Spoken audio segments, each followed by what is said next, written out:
एक समय की बात है। एक छोटे से गांव में रामू नाम का एक किसान रहता था, जिसका नाम रामू था। रामू की एक बीवी थी, जिसका नाम शिल्पा था।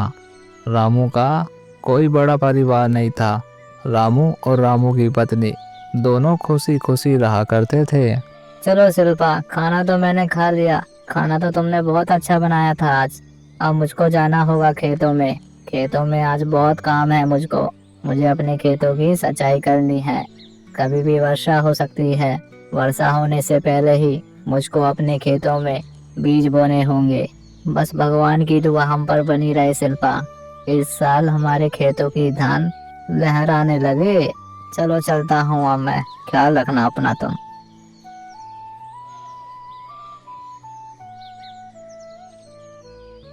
रामू के पास एक भैंस भी थी, जो रामू की सुख दुख की साथी भी थी। रामू की भैंस रामू की खेती करने में पूरी मदद करती थी।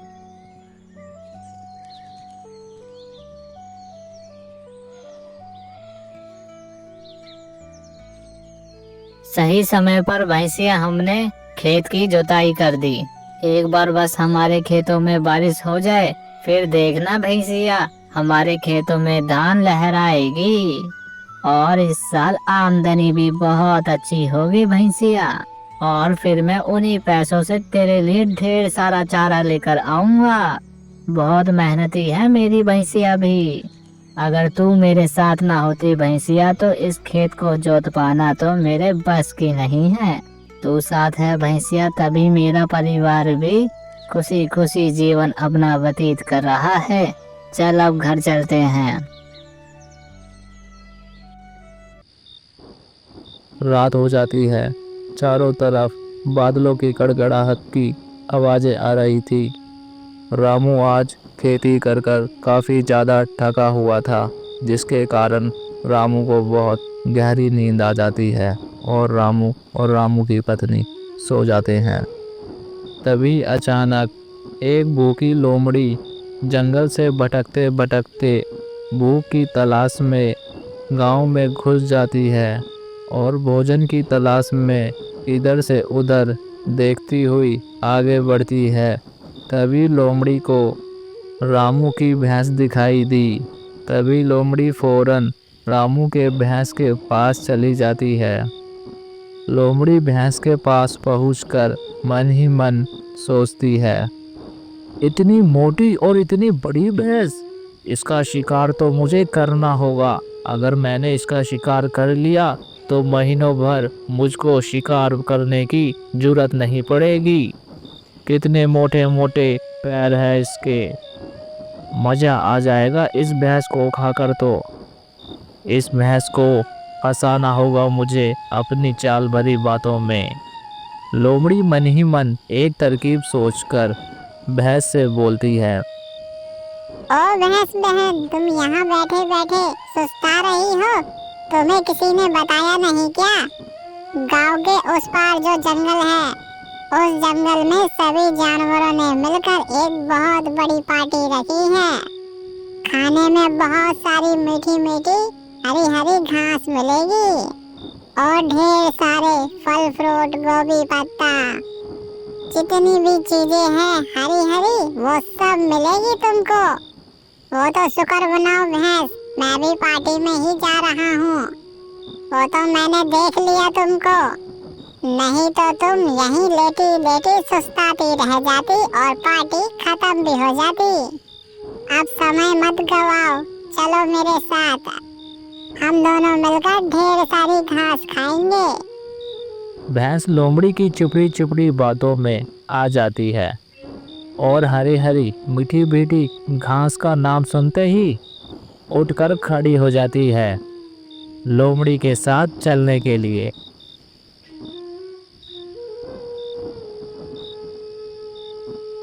लोमड़ी रामू की भैंस को हरी हरी मीठी मीठी घास का लालच देकर अपने साथ लेकर चला जाता है।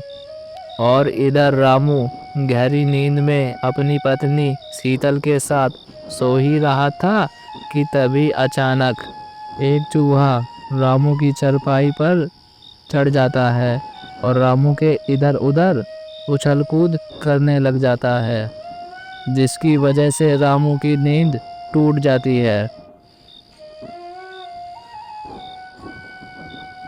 ओहो, ये चूहे भी ना चैन से सोने नहीं देते।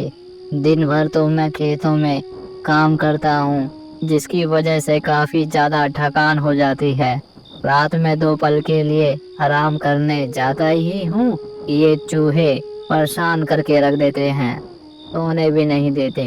रामू चूहों को कोस ही रहा था कि तभी अचानक तेज बादलों की गड़गड़ाने की आवाज आती है। तभी रामू बोलता है, ओहो, इतनी तेज गड़गड़ाने की आवाज आई बादल में से।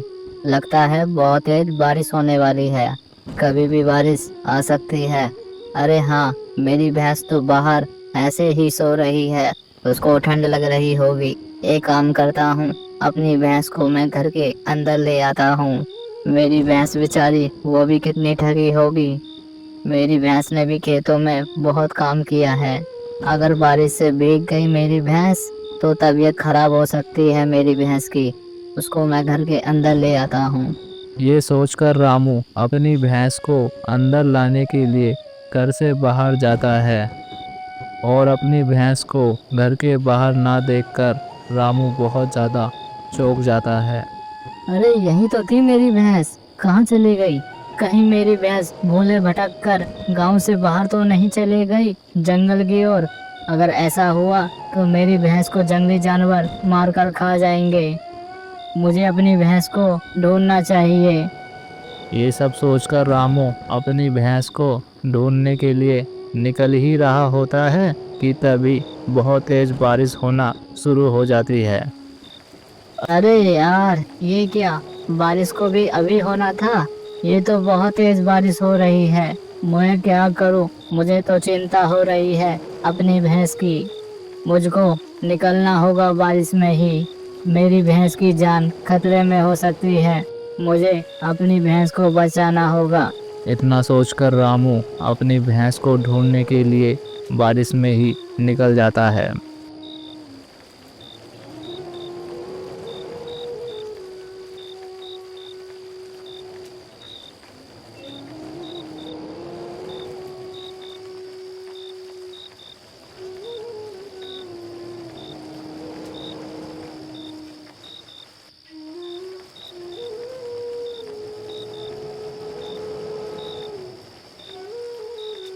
चालाक लोमड़ी रामू की भैंस को मूर्ख बना के जंगल में ले आती है।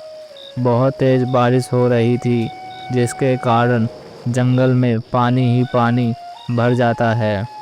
तभी चालाक लोमड़ी कुछ दूर जाकर रुक जाती है और रुककर मन ही मन सोचने लग जाती है। आज तो ऊपर वाला भी मेरा साथ दे रहा है। ऊपर वाले ने बारिश करवाकर बहुत सही करा। बारिश की वजह से जंगल में पूरी तरह से पानी ही पानी भर चुका है और पानी भर जाने की वजह से मेरे सामने जो दलदल है, जिसके बारे में सिर्फ इस जंगल में रहने वाले जानवरों को ही पता है, बारिश के पानी की वजह से ये दलदल पूरी तरह से छुप चुका है पानी के अंदर।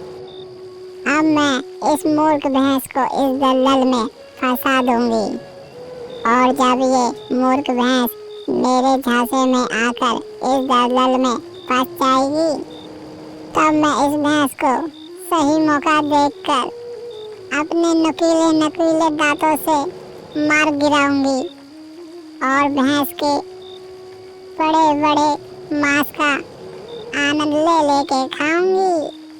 मुझे जल्दी करना होगा, उससे पहले कि इस मूर्ख भैंस को मुझ पर शक हो। चालाक लोमड़ी मन ही मन मूर्ख भैंस को दलदल में फंसाने का प्लान सोच ही रही थी कि तभी भैंस बोलती है, अरे क्या हो गया? क्यों रुक गई तुम? चलो जल्दी से। कहाँ पर है वो जगह जहाँ पर जंगल के सभी जानवर इकट्ठा होकर मीठी मीठी हरी हरी घास का आनंद ले लेकर खा रहे हैं? बारिश भी देखो कितनी तेज हो रही है। जल्दी चलो, मुझे बहुत तेज भूख लगी है। भैंस के कहते ही चालाक लोमड़ी बोलती है। अरे भैंस, ज्यादा दूर नहीं है, बस पास में ही है, आने वाला है। पर तू इतना धीरे धीरे चलेगी तो कैसे काम चलेगा? एक काम कर भैंस, तू आगे आगे चल, मैं तेरे पीछे पीछे चलूंगा। क्योंकि भैंस, जब तू पीछे पीछे चलती है तो तू आलसी हो जाती है और धीरे धीरे चलने लग जाती है। बहुत आलसी भैंस है तू। इस बार तू मेरे आगे आगे चलेगी और मैं तेरे पीछे पीछे। जब भी तू धीरे धीरे चलेगी तो मैं तुझे बता दूंगा, फिर तू दोबारा से तेज चलने लग जाइयो। भैंस लोमड़ी की बातों में आ जाती है और वह आगे चलने के लिए मान जाती है। ठीक है, मैं ही आगे चलती हूँ। भैंस जैसे ही आगे बढ़ती है और दलदल में पैर रखते ही भैंस दलदल में समा जाती है। भैंस उस दलदल में से निकलने की पूरी कोशिश करती है, पर उस दलदल से बाहर नहीं निकल पाती।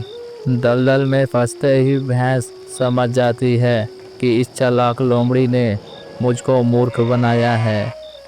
तभी भैंस लोमड़ी से बोलती है। लोमड़ी, मैं समझ गई, तूने मुझको मूर्ख बनाया है। तू दरअसल मुझे लालच देकर जंगल में ले आई और इस दलदल में फंसा दिया। अब तू मुझको मार कर खा जाएगी, और मैं हार नहीं मानूंगी।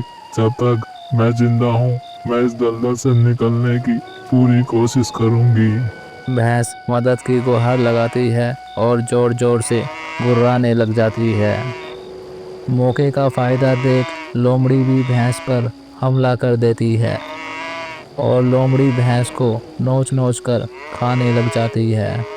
लोमड़ी भैंस पर हमला कर ही रही होती है कि तभी अचानक रामू को अपने भैंस की आवाज़ सुनाई देती है। रामू समझ चुका था कि रामू की भैंस बहुत ही बड़ी मुसीबत में फंसी हुई है, पर रामू घबराता नहीं है और समझदारी से काम लेता है। रामू चुपचाप वहीं खड़ा होकर आवाज़ सुनता है। जिस दिशा से आवाज़ आ रही थी, रामू फौरन उस दिशा की ओर तेज़ी से भागता है और भागते ही भागते रामू अपनी भैंस के पास पहुंच जाता है। पहुंचकर रामू देखता है कि उसकी भैंस दलदल में फंसी हुई है और इसी का फ़ायदा उठाकर लोमड़ी उस पर हमला कर रही है और उसकी भैंस को जान से मार रही है। तभी रामू जोर की चिल्लाकर बोलता है।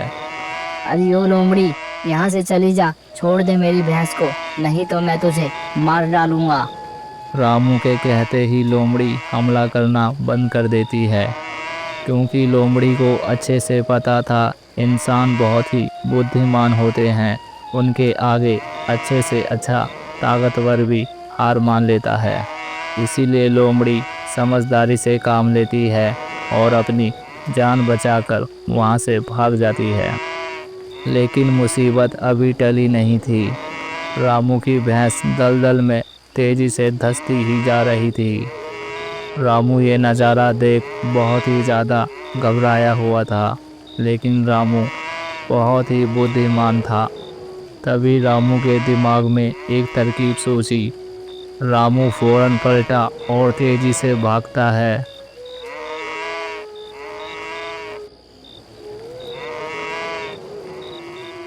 एक मजबूत रस्सी ढूंढकर रस्सी के एक तरफ के छोर को पेड़ से बांध देता है और रस्सी के दूसरे छोर को पकड़कर अपनी भैंस के पास फेंक देता है।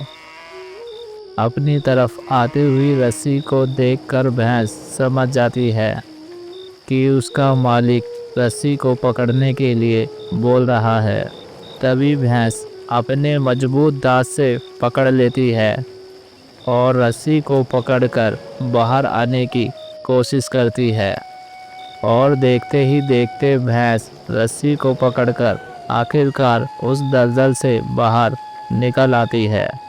और इस प्रकार रामू किसान बड़े ही समझदारी से काम लेता है और अपनी भैंस को चालाक लोमड़ी से और दलदल से बाहर निकाल बचा लेता है।